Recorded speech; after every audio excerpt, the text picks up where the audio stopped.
You got a bit banged up after work the other day. It's Thirsty Thursday, and that means we're once again hanging out at the produce stand, a podcast paying tribute to the great Canadian show Letterkenny. Where was the can open in that clip? I don't know. Now I know. Oh yeah, Matt didn't open a can during. I know that. I was waiting for it. No drinks. Sorry, it's all right. I'm already ahead of the game. You know what? I didn't get one. I needed to get one. That's what I'm missing here. Now I know what you're thinking. There are many other podcasts about Letterkenny out there, but this one is lactose free. I'm Al, your host, and joining me in the room, as always, is the lovely Tanya. And online we have Squirrely Matt and the incomparable Victor. Welcome, guys. Hey, what's up? That was a bit of a mess of an intro, but yeah, it can only get better from here. I'm just all over the place today, and like you said before we started recording, maybe this is the episode where if we're going to be this way, this is probably the episode to do it. So if you're gonna get caught with your pants down, it might as well be this episode. Oh no, that would have been the first one. Yeah, wasn't it the first one with the pants down? At the urinal. Yeah, actually, it was the first one. If you're a hot mess. If you're like Alexander and you have to go to the urinal, yeah. So I was scrambling to get everything set up today because I was running behind, so I'm a little flustered right now. But thank you for joining us on episode 4 of the Produce Stand podcast. Today we're going to be. It's a little confusing because it's our 4th episode, but today we're going to be reviewing episode 3 of season 1. Somebody on Twitter got very confused with the episode numbering because of this. Yeah, I apologize for that. It's going to keep that trend. Yes, we're always going to be at least one episode. Are we going to have to do 2 episodes, so like 1 week, just to set that? No, because then we'll be right. I'll keep up. I mean, we just skip an episode. Yeah. I mean, from Tanya's preference, it was probably this one. Probably this should have been the leap episode. Anyway, speaking of Twitter, we do have some new followers, so I just want to shout them out real quickly. Welcome to Aussie Stew, sorry, Galen Doyle, Michael Trail, Richard Stein, Willie, Linda Dodich, and Letterkenny Memes is following us now. So whoopee. Woohoo. And that's in addition Welcome. That's in addition to the followers we shouted out last week. We didn't lose any this week, so thankful for that. We're into double digits now, right? Yeah. We're in double digit followers and double digit listens, plays or whatever. But and we're creeping up on triple digits. So yes. Let's keep that going. Before we begin, Matt, how was your week? It's great, man. I got new flip-flops. That is noteworthy. Thank you for. It's. I mean, under the COVID store to dome, get one of those, or what's that? did you go to a store to get those, or did you order online? What's the situation there? Right. Online. Well, it's funny because I ordered a package with, I think, 7 items and all in the same order. And they sent it in 4 different packages from 4 different locations across Ontario. That's efficiency at its finest. That's a lot of work for flip-flops. I know, right? But again, they're heavenly. So that's why I'm excited. I get once a year. I'm allotted an allowance for flip-flops, and it came true this time. We're about to go away next week to a cottage, so it was perfect timing. Fun. And I'm floating on a cloud right now as we talk. Wow. Oh man, where are you gonna? Where's the cottage? Up north of Huntsville. North of Huntsville. Nice. North of Huntsville, yeah. 3 Mile Lake, I think it is called. Something like that. I don't know. Never been, but it's a rental. It's getting the hell out of Dodge for a few days, and it's going to be nice. Very nice. So that next week you're spending up there? Mm-hmm. Okay, so we're going to be skipping a week is what you're saying. It's kind of where we're heading with that, but we'll see. How dare you take vacation during... To be confirmed, and I apologize to our loyal listeners. You're allowed a vacation.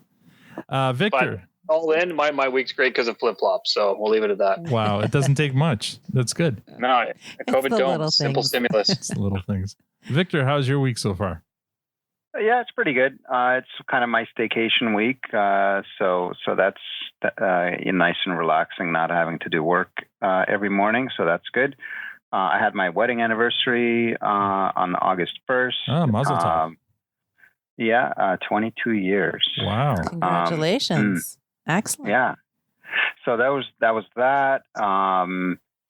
Exchanged my providers from Rogers back to Bell. I just go flip flop is the theme, I guess. So I flip flop back. Very exciting lives. That's really good. Now I'm gonna have to think about a flip flop story for my week. Yeah.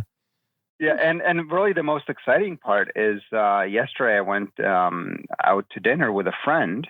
We went to the Old Mill restaurant which is right on Old Mill Station. For those of you who are not working right next to where you and Matt work. Mm-hmm. And the most exciting part about that wasn't actually the restaurant, but it was getting there, because it was the first time I went on a bus and a subway since March 12th. Right. So, how was that? So that was, you know what? And like I went after a rush hour, right? Mm-hmm. Whatever that would be. And like around 6:30 in the evening, headed out. And it was full. Like they have every second seat that's blocked off, but every seat was already taken on a bus. So like if during rush hour, it would have been packed. So totally would not feel comfortable to be on that. And on the subway, it's one of these things, obviously we have folks out there with mental health problems and stuff like that. And that's a serious thing. But, I haven't been on a subway in 4 months, and I happened to pick the one car, the one subway, the one car, and the one seat with a person that had, it was challenged in certain ways, sitting right next to me. And so that was quite entertaining for half of the ride. You know what, Victor? I know you like to think you're special and that the world revolves around you, but I'm willing to bet that there's probably at least one of those people in every one of the subway cars. So you didn't really, you didn't... No, and I was thinking about that, Al, and then I kind of thought maybe this is a bigger problem than we think it is. Maybe that's a bigger pandemic than. Now, Victor, did you go for dinner or did you guys go for high tea? And don't worry, no judgment here. We went for dinner. Like it's a patio inside, and so we had ribs and brisket and ribs, and then Al, do you want to take that one? A patio inside? Yeah.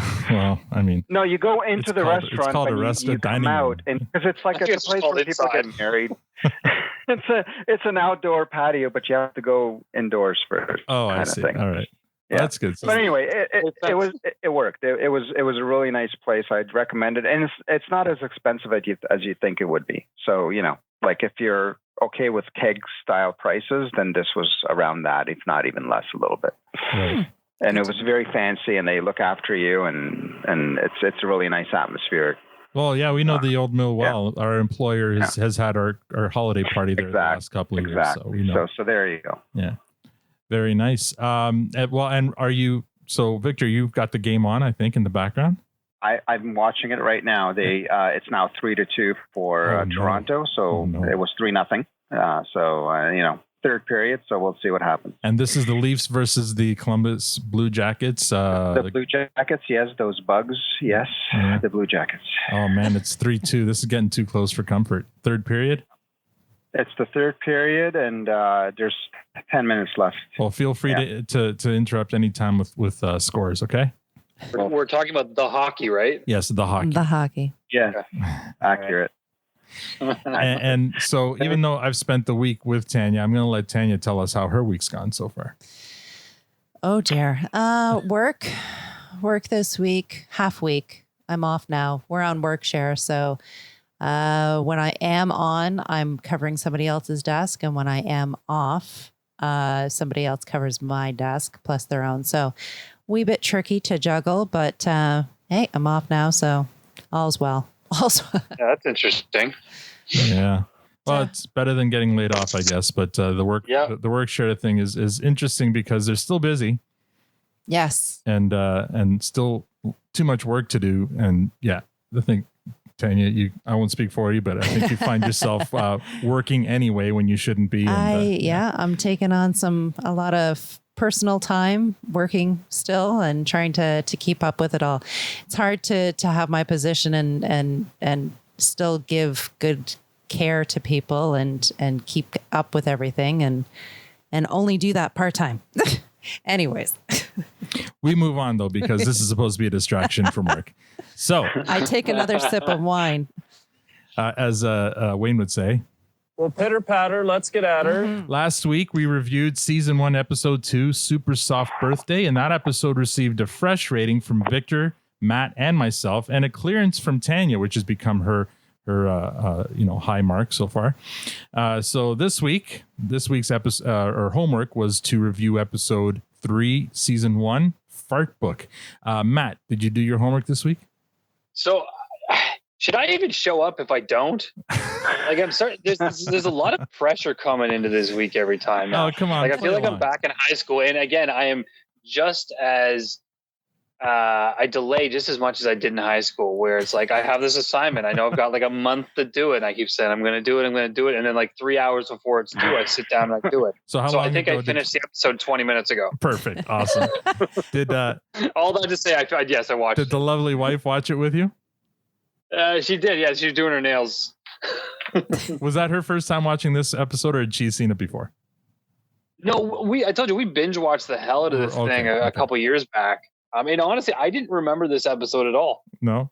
Well, this is the infamous episode that we're all like, well, we're rolling our eyes about and not looking forward to, or at least Tanya isn't, because this is the one her first experience with it. When I was watching it, she's like, "What the fuck are you watching?" And it soured her on the show right from the beginning. So this is the one this would not be a good starting episode. No, exactly. This is the one we're trying to cure her of.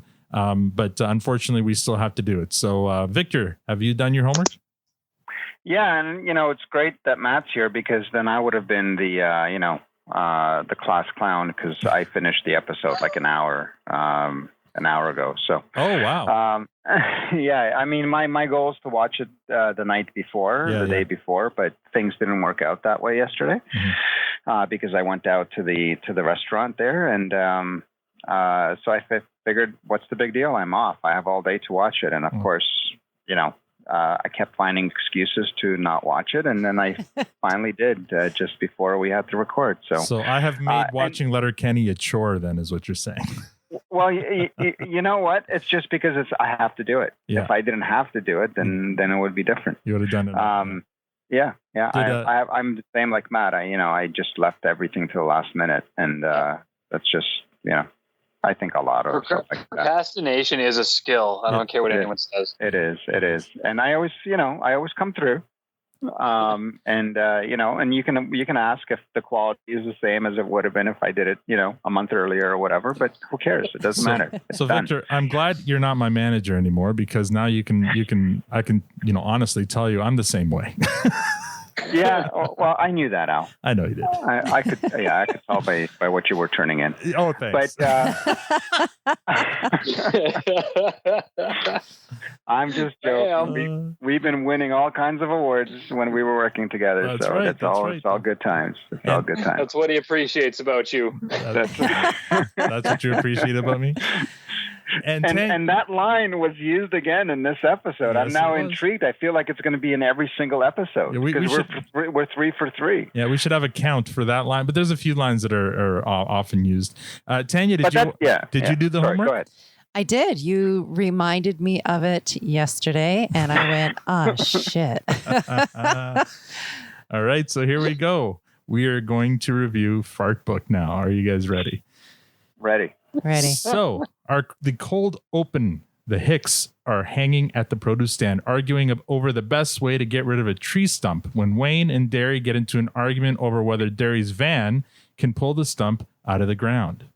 So what are you going to chain it up to? My van won't do. Why? Because that might be a little too punk rock, Derry. What's wrong with my van? Well, more than a coat of paint. Go on. More than 2 coats of paint. Get after it. Rear end differential, front end differential, alternator, battery. Doesn't matter. She'll perform. Well, fucking measure twice, cut once then, bud. You said yesterday it could win a demolition derby. No, I never. I said yesterday it was fit for a demolition derby. No, you never. Ain't no reason to get excited. It's not what you said. You better settle down over there. I'm going to come talk to you. You know what? There's 2 things I don't like about you, and it's your face. There's one thing you're not going to like about your own face. It's when I come over there and give it the beats. You boys ever have a peanut butter sandwich?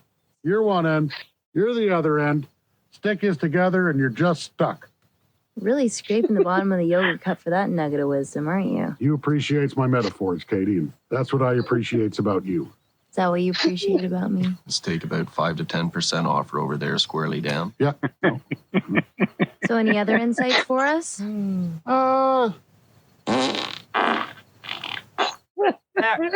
wouldn't mind a quick heads up from a fellow who's about to steam press his Calvins.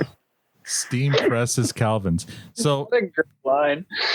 there's two things I hate about you, Matt, and they're your face.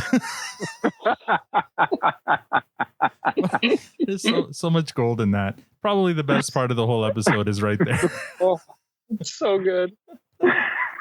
And even that intro scene, I just remembered, deep down, I'm still 6 years old laughing at fart jokes. Like, it's never going to stop. I feel like if you're not laughing at fart jokes, you've officially grown up.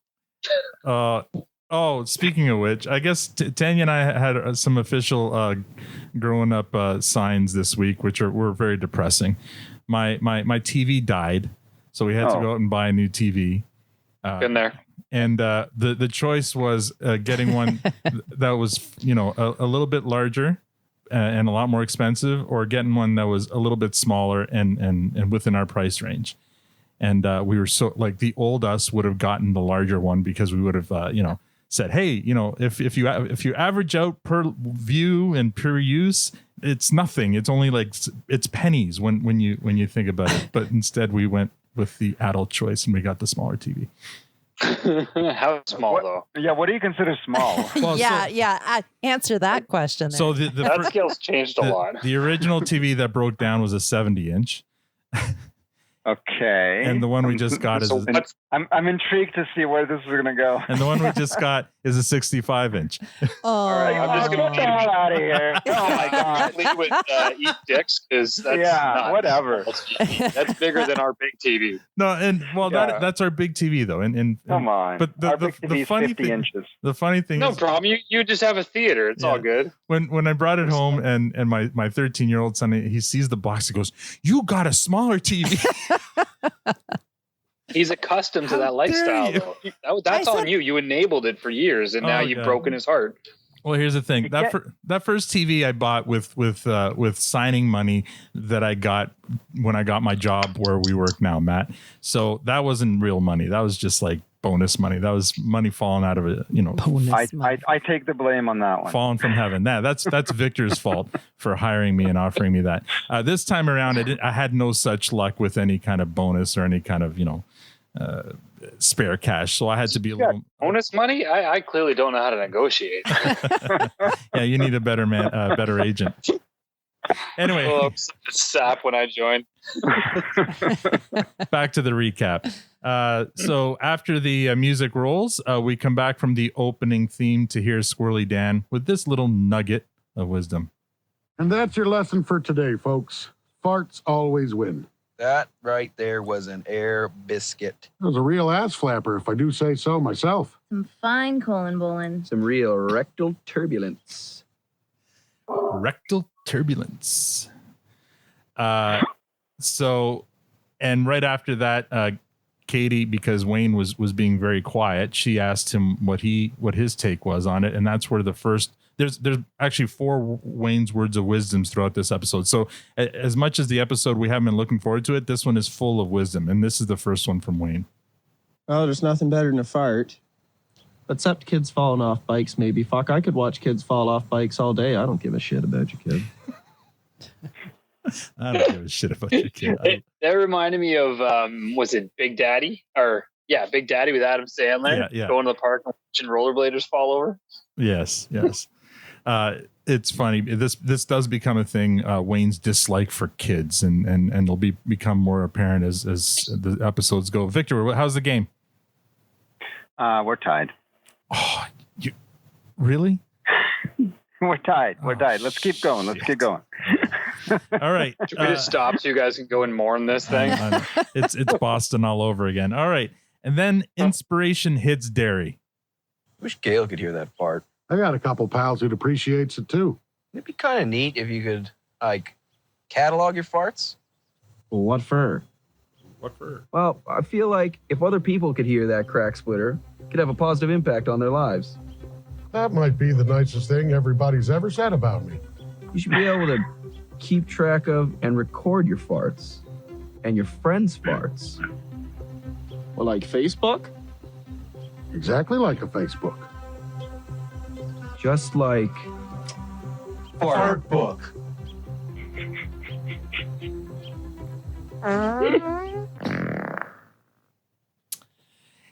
Yeah, so that's the premise of this episode. The Hicks are going to design or create Fartbook.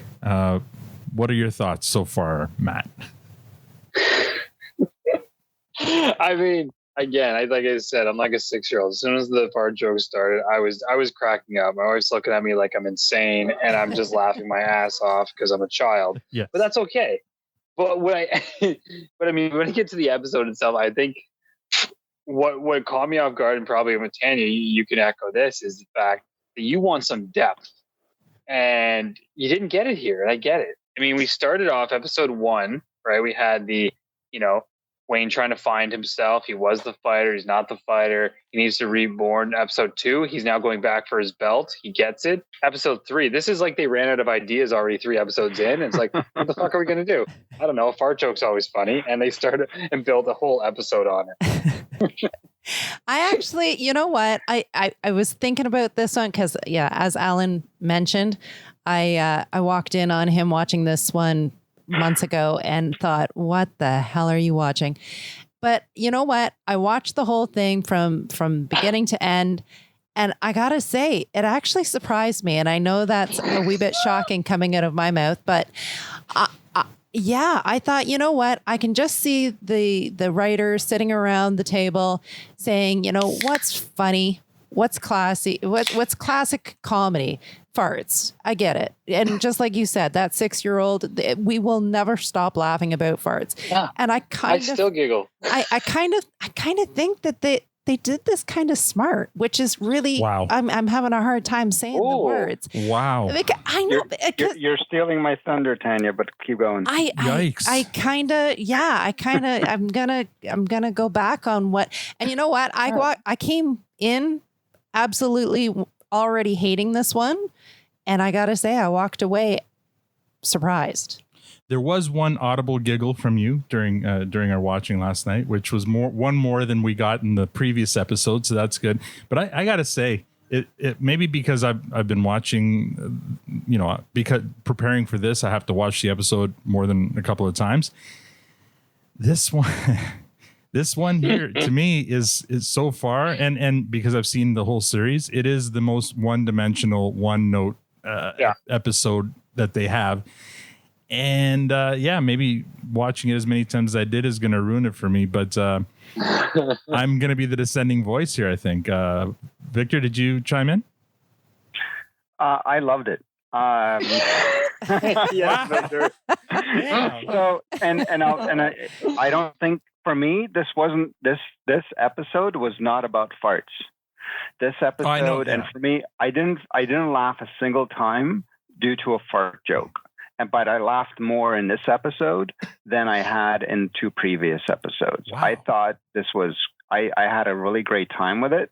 And I thought there was some character development here. I felt that the fart was simply the thing, but it wasn't about that. It was about an idea and then building something to carry that idea forward. And then what, in terms of kind of having that idea stolen and I don't want to get ahead of myself because for me, some of the best moments are coming up. I'm sure you can have some sound bites about it. I had a great time with it. And like I said, for me, if you could have replaced farting with any other ridiculous, out of left field idea and kept kind of all the other elements of this episode, and it would have worked just as well. Because I didn't think it was the farting that carried the comedy. It was everything that was supporting the farting. All right. I hear what you're saying. And I do agree with you. There is a bigger message in this episode. Maybe we'll have different views of what that message is, but we'll get to it near the end. Excuse me, I just got myself a beer, so excuse me for that. That was really rude. I heard the opening. It was good. And Al, just to throw one quick thing, like going into this episode, for me, the Skids were a bunch of zeros, right? Yeah. Like they had no value. They had nothing to add except like, well, what the hell are these people? Yeah. And right away you get to learn that, wait, there's a little more to these guys. Yes. There's some skill there, and you know what I mean? So just like from that, so when I'm talking about character development, I'm talking about you get to learn just a little bit more about, and now these guys aren't throwaways anymore. Yes, you're so right. I'm going to crush your universe here, but let's get into a couple clips before I do so, because I'm a movie buff and there is no character development here. Right. Okay. We're gonna get to that in a second. But you're right, Victor. This episode here is a big character developer for the Skids for sure. Yeah. This is the first time they get to shine, other than just those meaningless scenes of them dancing out in front of the Quickie Mart. Anyway, scene number 2. The Hicks get to planning. Squirrely Dan has some interesting notions about how the internet works. I love this one. Step 1, we got to build us a website. We're gonna fuck that pig. I guess we got to calls up the internet. Oh, yeah, you got a phone number for the internet, Dan? Well, I'm pretty sure they added me on Skype a while back. I mean, I got to check my emails. Outstanding. Now, I have an idea. Gonna tap a few asses, but there's a filler we know right here in town who can build us a website, so we don't even have to call up the internets, you know? Skip that middleman. Right, we'll skip the middleman who is the internet. Who is it, Dan? Well, it's Stuart. Hard no. You got some better idea? Better than going into business with a meth head? 1 or 2? Now hold your goat to goddamn horses here. Let's put it to a vote. So do you have the number to the internet, Victor? That was one of the best little it was so little clips it was of good. everything I've heard. Like, yeah. That's like That talking takes to this episode to number 1 alone. Really? That's Wow. Okay. So remember that's great. Yes. The internet. We have to call up the internet to create. That was like having a conversation with my mother. Yes. so you know what it reminded me of, and again, this So movie, true. this whole episode was full of movie references to me. Yes. This was exactly like The Internship with Vince Vaughn when he's Okay. talking about putting pictures and putting them on the line. Yeah, on the line. That's right. So the whole episode is a parody. There's a bunch of parodies, small parodies throughout the episode. One big parody. But the big parody is obviously The Social Network, the Social Facebook Network, movie. yeah. So a lot of the scenes parody that. But yeah, I didn't even think about that. But yeah, you're right. And there's another parody later on that we'll talk about for sure. Yeah, there's a bunch of good ones in this one. And I just wrote down this production note here. Transitioning from scene to scene during this episode is a fart sound, and like every time a scene changes, there's a fart sound effect. Oh, I didn't pick up on that. So they really committed to the theme. And I'm not gonna lie, I giggled every time like an idiot. And here's a strange fact for me is it's no different than if I eat asparagus. Next time I take a piss, I giggle every time. Man, you and I are soulmates. Like, I love that. I have this moment of, oh yeah, I had asparagus, and I laugh every single time. Oh, we do have to break off from a little bit of this and just talk about our favorite fart moments in our lives. Oh boy, we do have to. That might get into some TMI. I'm not sure I'm comfortable with sharing that. Oh no, we got to go. Not with a current coworker and a former coworker. I don't know about that one. This is a judgment-free zone there, Al. No, except it's going out to the internet. It's going on the line. Don't worry. On the line. My big note here was I feel like it might have been too early in Letterkenny universe for a high concept episode. Like you think about all the shows, like all the big popular shows, and they'll usually throw in a high concept episode every once in a while, like an episode that kind of goes away from their usual thing and does some and kind of dedicates itself to whatever the idea is. Like there was an all live episode of ER once, and I think there was like a musical version of some other show or whatever. And but like this is like episode 3, and they decide to dedicate like a whole thing to farts. And as I was saying, it totally stepped away from the story and just made its own little independent episode. It was funny. I loved it, but it didn't fit. Yeah. All right. Yeah, it's all about the farts.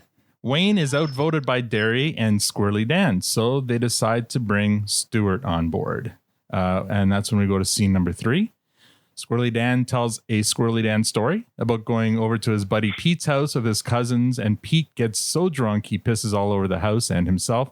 And then I didn't clip that clip, but the Skids arrive after he finishes the story.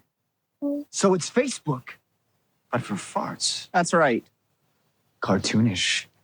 We're in. But drop the. Just Fartbook. It's cleaner. It was never a the. And we want 30%. What?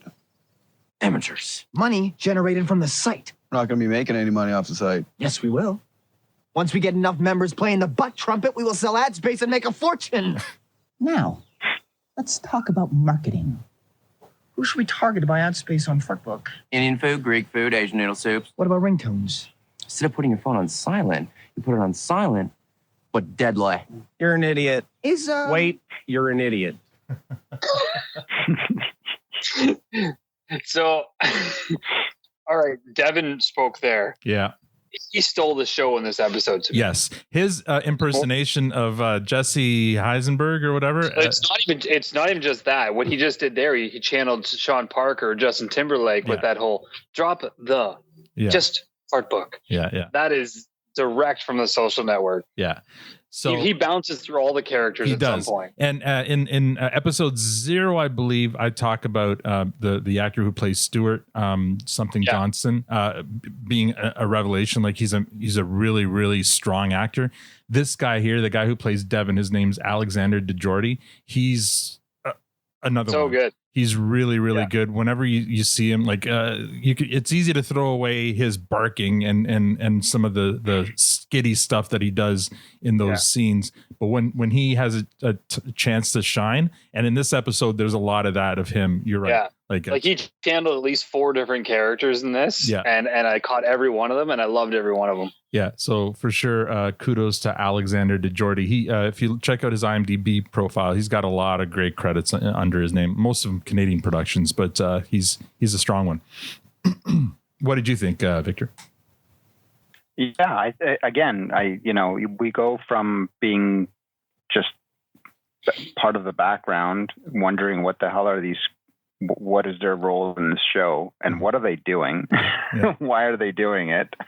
What is the, and then you get to, peel the onion a little bit on each one of them. And so I'm interested, Matt's kind of contradicting himself. He's saying, well, there's no character development, but when you're starting at 0 and you get a little bit of background, you start to, okay, so that's the hair color, that's where they grew up, that's where, and we got a little bit about both of them, right? Yeah. So it's very different too. Mm-hmm. Yeah, so let me defend that. And the reason I say there's no character development is what we've already said is this episode was, I don't know how you described it, Al, but it's separate from the story. It's almost like you took these characters and said, let's make a play, call it the Social Network, only it's the Fartbook Network. Yeah. And then they all played the roles within that. So you're not really seeing, in my eyes, them. You're seeing them portraying characters from the Social Network, from another story. Because the main message around this, it basically follows the timeline of the Social Network. So that's what I meant by you're not seeing the true them. You're just seeing them as Letterkenny, but playing a character for something else. I guess, but they're not pretending that it's Facebook. Facebook in this world already exists.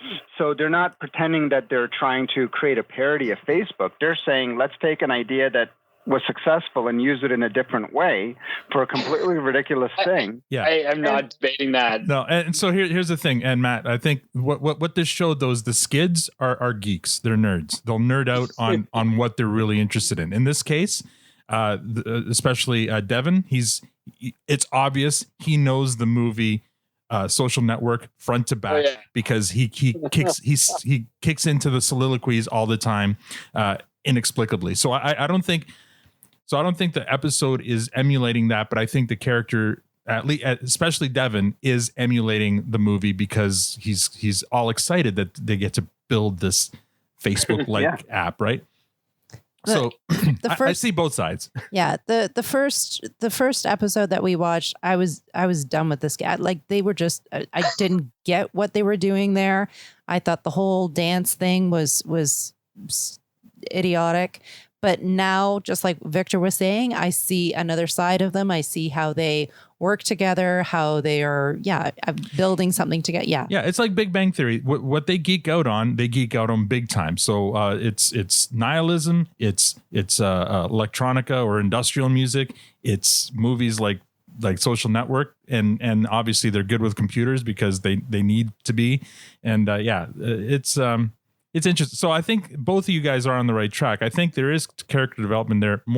We learn more about the Skids, but Matt, it's also still to me a very one-trick episode. But anyway. Yeah. So what I'll say to end that thought is if and again, I don't remember the future episodes, but if we see Devin and Stuart and them stand out again in moments similar to this, okay, then I'll revert and say, you know what, this was true to character development. But if we never hear from Devin again and he kind of just goes back into, no, you do. You know, we saw the first couple. Devin becomes a pretty.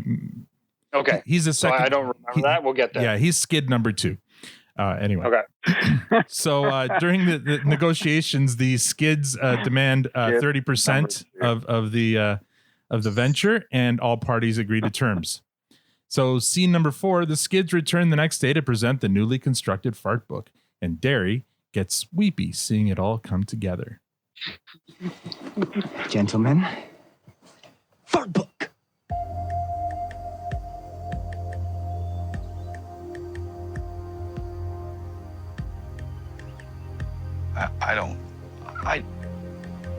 I just What's wrong with you? seen it all come together. Sort yourself out. Here's what we've done. I am, at this point, the only member of Fartbook. Each member will be able to upload 3 farts. Each member will post a picture to their farts. Members will then be allowed to friend request each other and accumulate audiences for their farts. For example, my profile.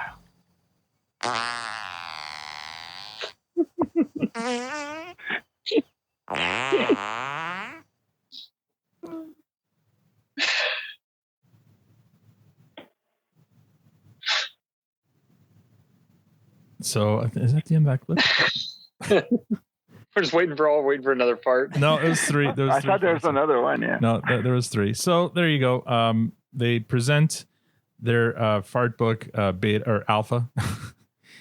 And I'm just going to, if we spend too much time on each one of these, we're going to be here all night. So the Skids, or not the Skids, but the Hicks are impressed. Wonder what that's meant. Like the little bull snort there in the middle there, Stuart. Really like the placement of the fizzler at the end. Thank you. Now, shall we sign one of you up? Oh, me. Daryl! Oh, fuck, shit! Wait a sec. Can I go eat a quick can of Chef Boyardee? Oh, no times. I can farts on command.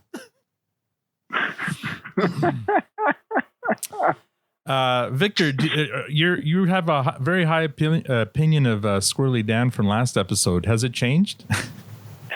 No, I mean, that's kind of, comes with the territory, right? Yeah. It's just like, somebody you think you have a lot of respect for, but then they'll bend over and you see their ass crack, right? You're not going to change your opinion of them. It's like, what are you going to do, right? I might change my opinion of them. If that happened, I might. I don't know.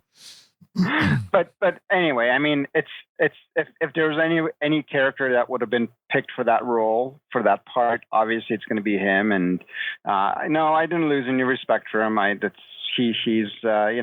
He stepped up to the plate and he hit a home run. So good for him. It was a sweet spot. I think you pissed Matt off because he left the meeting. Oh, did we lose Matt? Yeah, I just got a ping saying, "Okay, sorry, I'm rejoining the meeting." So he probably accidentally hit the wrong button or something. Let's hope maybe he tried to mute himself during a fart and he fell off the porch. Oh, here we go. We have Matt back. Was it something we said, Matt? Buttons aren't toys. Buttons aren't toys. So I was right. You hit the wrong button. Were you trying? I hit the X and then it didn't. I was trying to look something up and I hit an X and then it didn't immediately close. So I hit X again, but it closed the first window And then, of course, your window was the X below it, and it shut that down too. Buttons aren't toys. Brilliant. Buttons aren't Brilliant. All right, moving on. So Dan wins the contest for being the first or the second person to create a Fartbook profile here. And so he points his ass at the laptop to record his 3 farts. It's an awkward and revolting scene. I recommend recording through a professional studio mic, but the internal computer mic will work for now. Okay, Dan. Ready? Go. Oh, very nice. Boy, howdy. On to the second one. Go. That was a winner. Some really nice work, Dan. Really nice work, Dan. Fuck, is this awkward? On to number 3. No, I can do better. I wants to go again. No, I think you should keep it.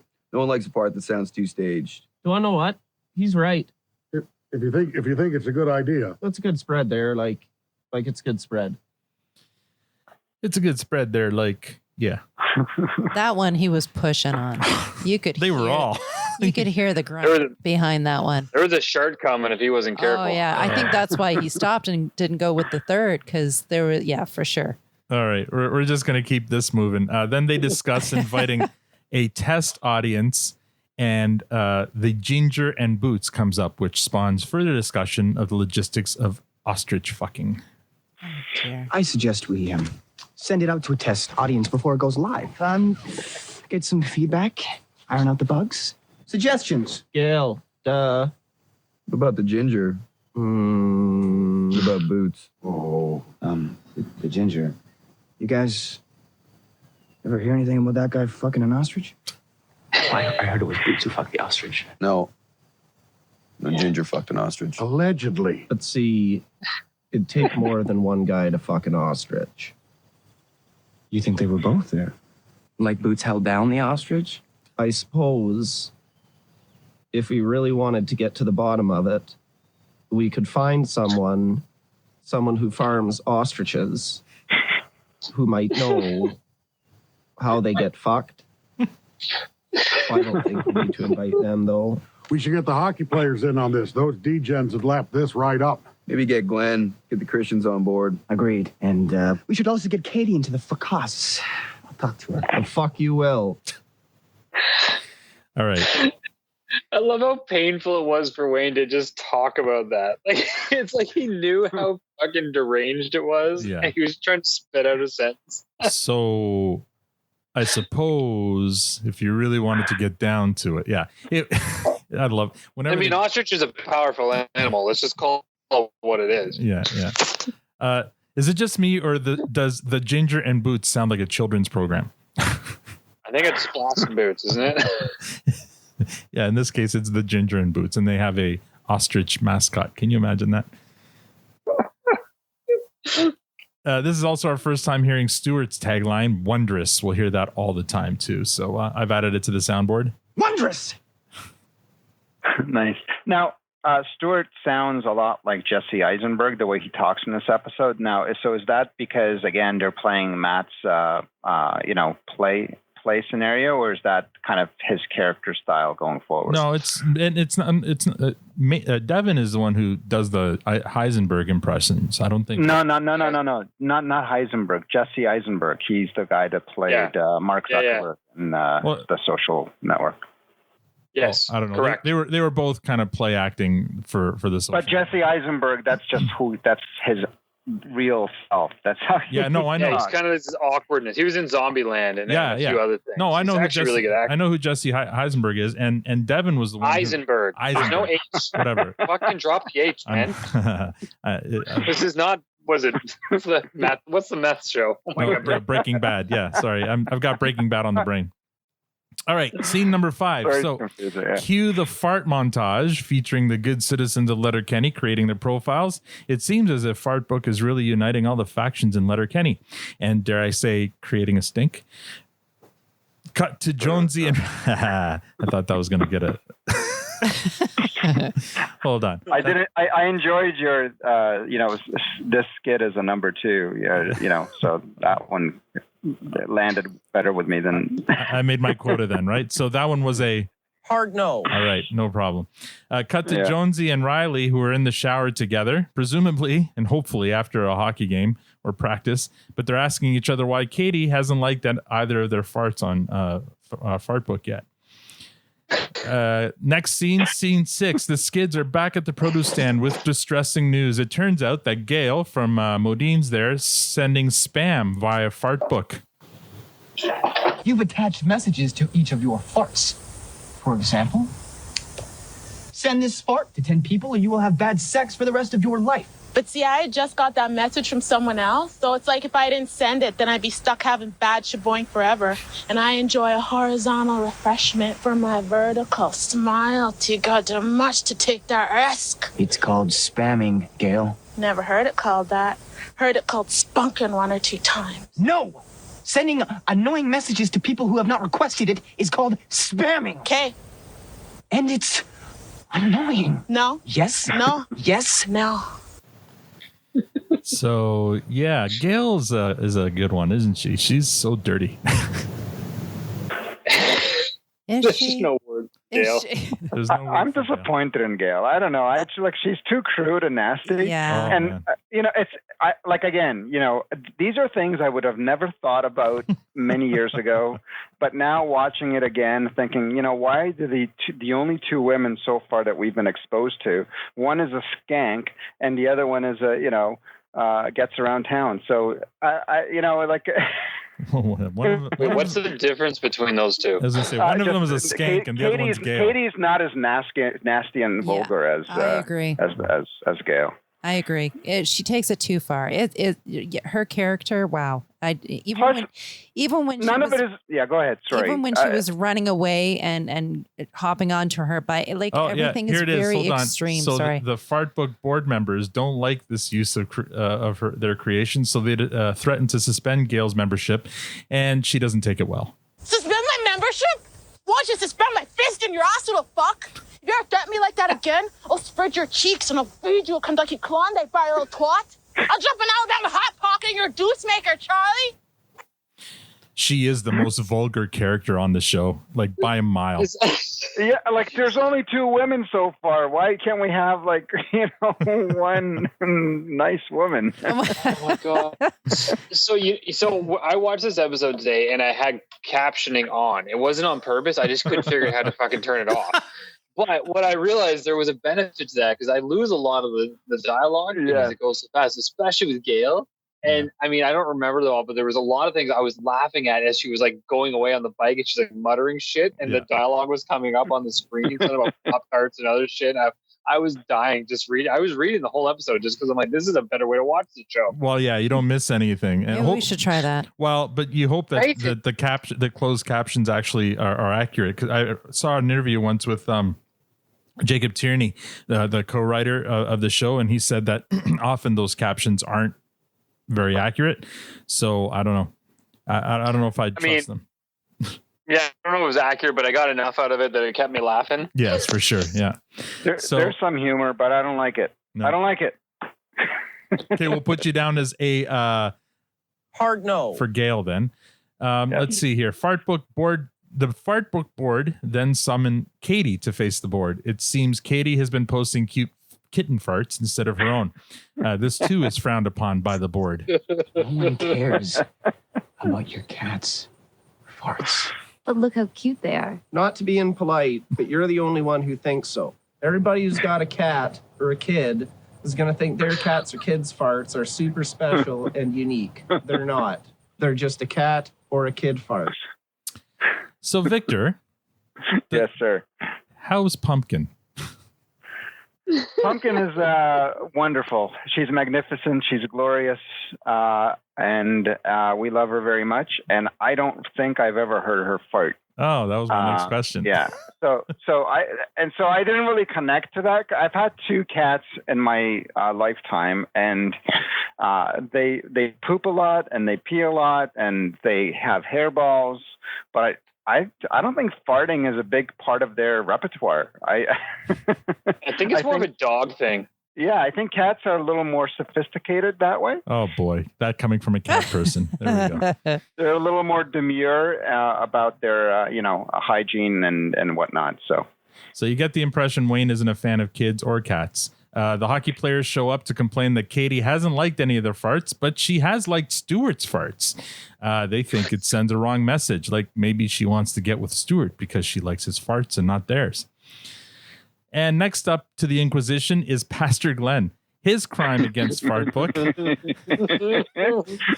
Do I even need to play the clip? Wait, are you going to gloss past the fact that they're doing a pan and there's somebody that, was it him or was it another guy in the church that was finishing up? Oh, well, that was during the fart montage. Oh, yeah. That was Glenn. Yeah, that was Glenn. I thought that was, there you go. I thought he was just starting. Yeah, oh, man. I thought he was finishing. You don't know if he was coming or going. It's all the same shit. Exactly. Something bad was going on in church. Now, was that because of a fetish on the fart, or was there something else that he was previewing? The fart? He was dead, clearly watching the Facebook and having a good time with it for the fart. And we learned that he enjoys partaking in not partaking in, but watching or listening to farts. Fart voyeurism. He part in fart culture. He's a fart voyeur. So let's see. The Inquisition of Pastor Glenn. His crime against Fartbook is being a creeper. Glenn puts on a Fatal Attraction-like interrogation scene.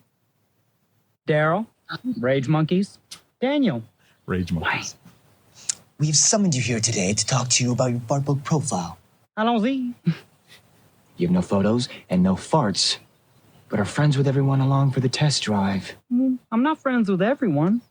I'm not friends with Wayne yet, but I want to be. It seems as though you were just cruising through Fartbook, liking and commenting on everyone's farts, but contributing nothing yourself. I am as God made me, blessed with a very healthy gastrointestinal system, not super farty. What you're doing is called creeping. Not what Fartbook is all about. I genuinely enjoy farts. You can't just go around creeping other people's farts. So I think what this episode proves, though, is that Hicks and Skids can get along and work together when they have a common goal. Yes. Yeah. In this case, I got to correct you. You said Fatal Attraction there. This was not Fatal Attraction. This is Basic Instinct. Oh, shit. You're right. Basic Instinct. Yeah, that's what I meant. Yeah, because he even does the leg uncrossing and crossing. And Yeah. With the cigarette and all. Rage. I love his nickname for the Skids, Rage Monkeys. Derry, Rage Monkeys, Wayne. I mean, it's basically describing my life on Facebook right now. I mean, I go on it daily, but I don't think I post anything almost ever. So you're a creeper. All right. Oh, 100%. All right. Scene number 7. The Hicks are having second thoughts about Fartbook. I think we should pump the brakes on Fartbook. To Texas size 10-4. Why? It's kicking up too much dust. We haven't even gotten into it, and already folks are getting chapped asses. Well, that's their problem, not ours. This is our problem. We started Fartbook so that good folks could share farts with other good folks. That's it. Not creeping farts or spam farts, although if you eat spam, you'll get good farts. Farts should never come between the love of a man and a woman. Not right. You don't get to 500 million farts without making a few sharts. Exactly. So what are you saying? Fartbook dies today. Today, Fartbook is dead. Oh, you think so? I'm with the fellas on this one. It's not why we invented it. Ha! You invented it. Our idea. We built this site. The board argues, but in the end, the 3 Hicks outvote and outslap the 2 Skids, sending them away with their tails between their legs. So much for cooperation between 2 factions. 2 factions, eh? You're giving them a lot of sophistication here. Well, yeah. I mean, these are sophisticated matters. Next scene number 8. The Hicks are out in a canoe. Do you spend a lot of time with 2 of your best buddies in a canoe together? Seems like an odd scene. And they're talking about what else? Fartbook. We're thinking about Fartbook. What about it, Big Shoots? I think maybe we pulled the cord too quick on that, you pair of shoots. I miss it too, 3-point shoots. I was on there a lot. Too much, likely. I was always checking it. It was very addicting.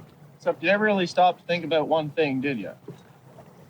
Ripping farts into your computer doesn't exactly spike the likelihood of having sex with girls. There's another. What girls? What girls? Calm down, What Victor. girls? Somebody show me the girl. They're coming. They're coming, Victor. Don't worry. Be patient. They're coming. Yeah, your sister and the bartender. Yeah, so far, but they're coming. Slim pickings. Yeah, slim pickings.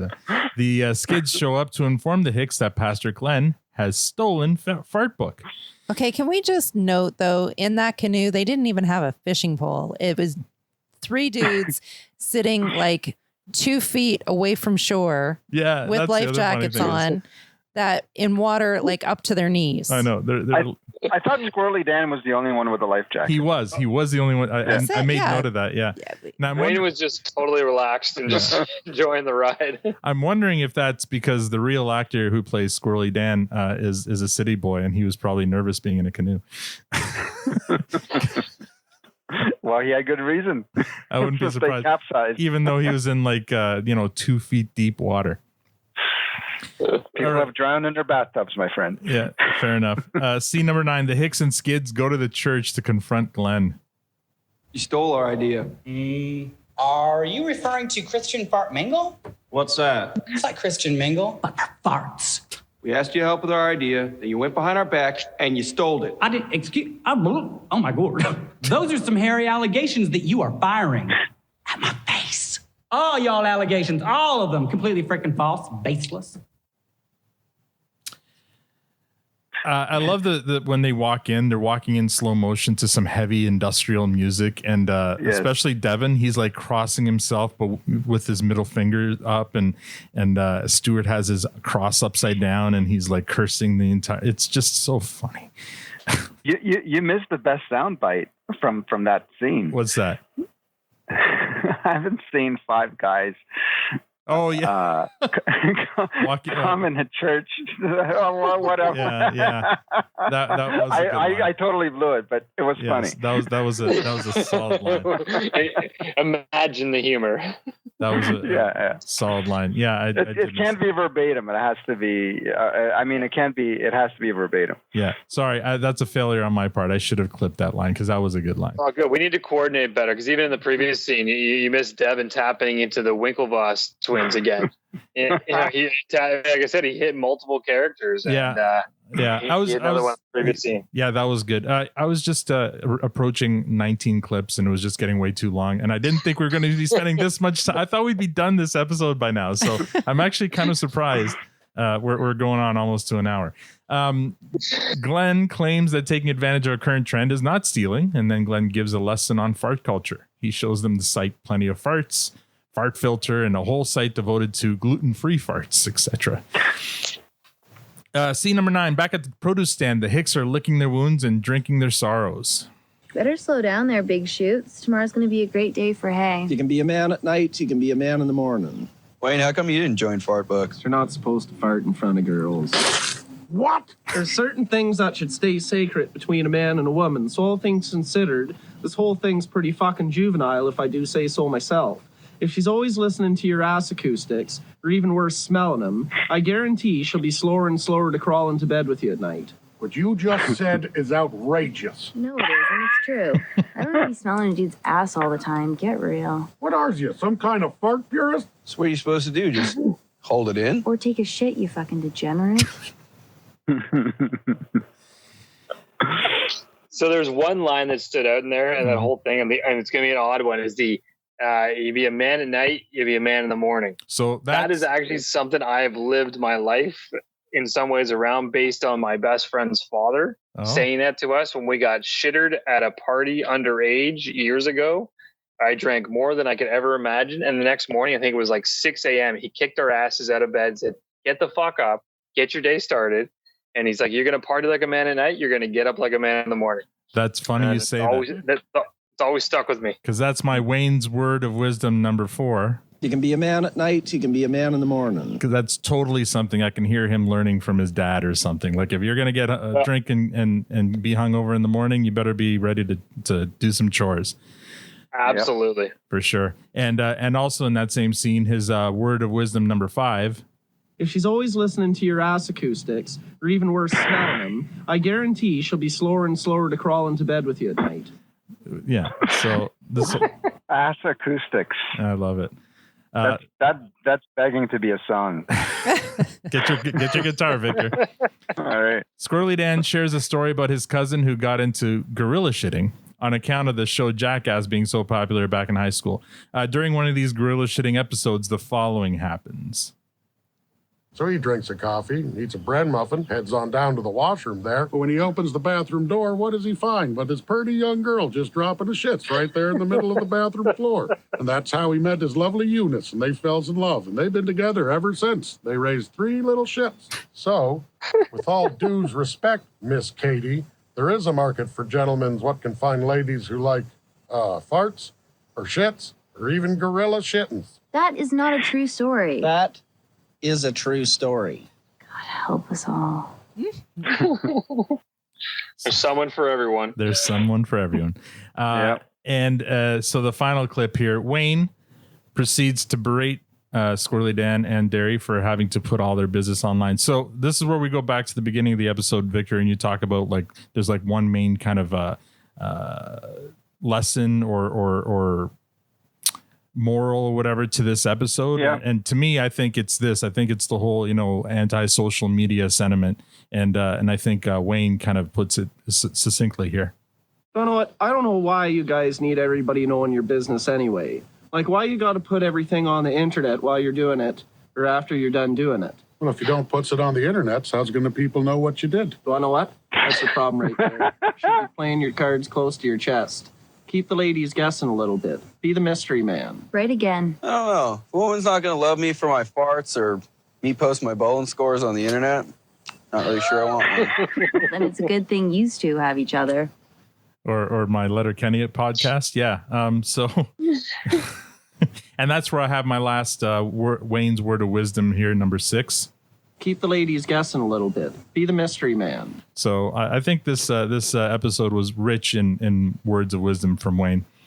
So yeah, I think this whole episode, again, to me, it was kind of a one-trick thing, but I think in the end, the message was clear. Like it's kind of an anti-social media episode as far as I'm concerned.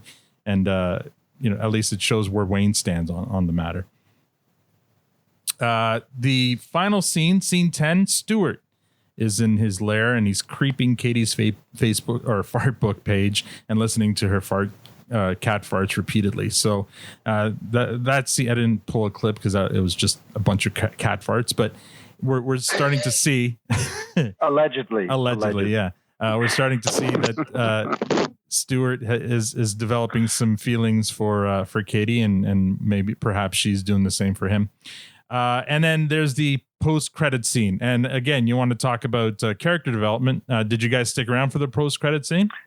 My version did not have a post-credit scene, so I didn't get to enjoy that. It's okay. I saw it. I tuned out a little bit. I'm not gonna lie. Yeah, it's okay because I mean, the whole the scene in a nutshell is Devin is kind of sitting somewhere on his own reading a book. And Stuart comes up to Devin, and Devin quickly throws the book away because he doesn't want to be caught reading whatever he's reading. And we learn that it's not nihilism; it's magical realism that he's. Anyway, it all went over my head. The only thing that I kind of got from it is that Devin's character is a little more deep than maybe he portrays as a member of the Skids, and maybe he doesn't 100% follow everything that the Skids are doing, and apparently what they read and who they read is very important and is worthy of argument. But anyway, it's a very kind of weird scene, and for sure I only caught like bits and pieces of it because I didn't know any of the authors they were talking about. I think the one that ultimately was like was it Haruki Murakami? Yeah, am I saying that right? Haruki Murakami. Yeah. So, I mean, it's just a little more kind of just an insight into, I guess, how the Skids are with each other. All right. because I was in a hurry and I didn't get the music together for this one, but there's some repeat offenders on the soundtrack. Kaboom Atomic is on there again. You can check out the music from this episode on the Produce Stand podcast playlist on Spotify. I would have played you one of the other songs, but again, I ran out of time. So let's start with episode ratings. Today, we'll start with Tanya this time. What would you give Fartbook a rating of? And let me remind people of what the rating system is. If I can just bring it up here. I'm trying to click our website, but I keep missing it. It's fresh, clearance, or compost. That's right. Fresh, clearance, or compost. So Tanya, what rating would you give this episode, Fartbook? I'm going to surprise myself on this one and give it a What? Do it. Push it through. Don't push too hard, though. Wow. I believe we led in episode 0 with you saying this was your hatred. I was. I know. I am just as surprised as everyone here. This is the TSN turning point, I think. When didn't Tanya think gives, I would ever and not saying that I love the show, but I did. I liked this one. I don't know. Wow. I don't know. I can't. My mind is blown. Victor. Begrudgingly, I have to give it a fresh rating. With all the hype or anti-hype coming into it, I expected to hate it. And then I realized I'm not hating it. And halfway through, I'm thinking this is probably an easy clearance, but a quality premium clearance items. And then by the end of it, it was definitely fresh. And right now easily jumps to the top of my list as my favorite episode. Okay. And not because of the farting. We'll get to that, but wow, I'm And you know what though? That all being said, I could have absolutely done without the whole church portion of it. Oh, okay. I thought that went way too far. Very strange. I don't know what character we're setting up for that guy, but I'm very uncomfortable with him. I don't want. He's right out of South Park, that kind of pedophile character. And I could have done without that. Exactly. And I don't understand why we need a pedophile on the show. Plus, go ahead. And there's that crossover. There's that uncomfortable crossover of him being gay and a pedophile, and the two things have nothing to do with each other. And I think that's the two. I don't like it. So, the gay part I get, but where are you getting the pedophile vibes?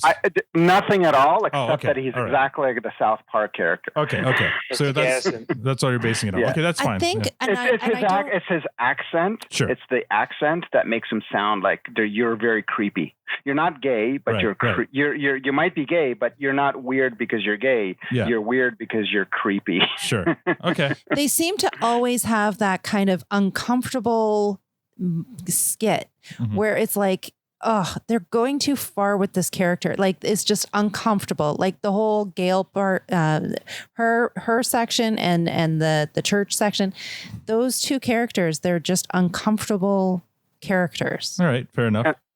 And probably purposefully. So let's see where they're going to go with it. I'm hoping that there's a comeuppance for it somehow, somewhere. All right. Matt, what's your rating? I think I might actually surprise you a little. I'm going to give this one a clearance. Sorry. I'll explain. So I loved it to start, and I laughed my ass off because I'm a child and fart jokes are hilarious. Yeah. But I got bored. I'm not gonna lie. Mm-hmm. About halfway in the episode, I was kind of like just waiting for it to end. Mm-hmm. I kind of knew what was going on. I don't know. I can't remember how you described it, Al, but those episodes that sort of really disconnect from the rest of the show. Yeah, I've never been a fan of that in any series. So even if they're good, they feel uncomfortable as a whole. So I've never been a big fan of any show that does episodes like that in any capacity. So yeah, I'm going to stick with my clearance on this one. Wow. All right. I got to tell you guys, I'm really torn between giving this a clearance or a compost. And I feel like I feel like I should give it a clearance because the only reason I'd give it a compost is because I've gone through the entire series and this is by far my least favorite episode. So I'm like rating it on a bell curve. So I'm torn. But you already know the characters at this point. I know. Like, That's why at your level, you know who you're looking at. So it's funny. So the two guys who've seen this or remember watching this most clearly, both Matt and I, are not as high on the episode as you and Victor are. Having seen it Victor, I think you saw it before too, but maybe I saw it a couple of years ago. Yeah, but you don't remember it. But Tanya, your first time watching it, and goodness, yeah. So I don't know. I mean, I think it'll. So given that, like, I'm admitting my bias, so I think I'm just going to give it a clearance because I think it would be unfair for me to give it a compost because, and it's funny because this podcast makes it was a lot more fun to record than actually watching the episode last night. All right, I'm going to give it a clearance. So now we're going to go to our ratings. I'll start with Victor here. So right now you have Super Soft Birthday as your number 1 and Ain't No Reason to Get Excited as your number 2. Where would you rank Fartbook? Squirrely Dan with his articulate explanation of how the internet works. That is a great scene. This one rises to the top, and I'll be surprised if this gets knocked off anytime soon. Really? Wow! Like that scene for me was just beauty. It was. I'll give you that. It was amazing. You know what? It was amazing, but it wasn't enough to hold the whole episode. So but if we're going to talk about biases, I mean, for your time was running out, and you needed the episode to end just to make it on time for the podcast. So let's That's funny. Yeah. You know what? That scene there. You're right. That internet scene is probably what saved it from compost for me because that is a really funny scene. Okay, so that's your number 1. Matt. Yeah, put it at the bottom for now. Yeah. I think we're only on a scale of 3 right now, so it's at 3. Yeah. You know what? Yeah, this is good. I mean, we have to have some conflict, right? And I think this is good. It would be boring if we all agreed. Tanya, where would you put this? I'm going to stick it at the top. I hate saying that. Wow. Oh, dear me. That was a big glass of wine, wasn't it? You realize that your reaction to this episode when I first watched it is kind of the whole basis for this podcast. Not looking forward to this one at all. No, I'm telling you, I'm shocked that I'm even. No, I don't know. It changed. But Al, this is Tanya's reasoning for this explains that this episode is not just a combination of random slapstick humor. It is a beginning to end story that did have some depth to it because you can't watch segments of it and enjoy it, because if you watch segments of it, you're going to say, what the fuck is this? Yeah. And what's wrong with you for watching it? But if you watch it from beginning to end and you see that there's a little bit more depth to it, and it works. It works. I agree with that premise, but it's still a clearance with me, and it's definitely number 3 on my list right now.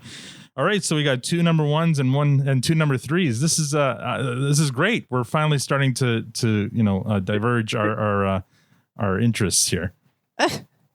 And the irony of not having any number 2s.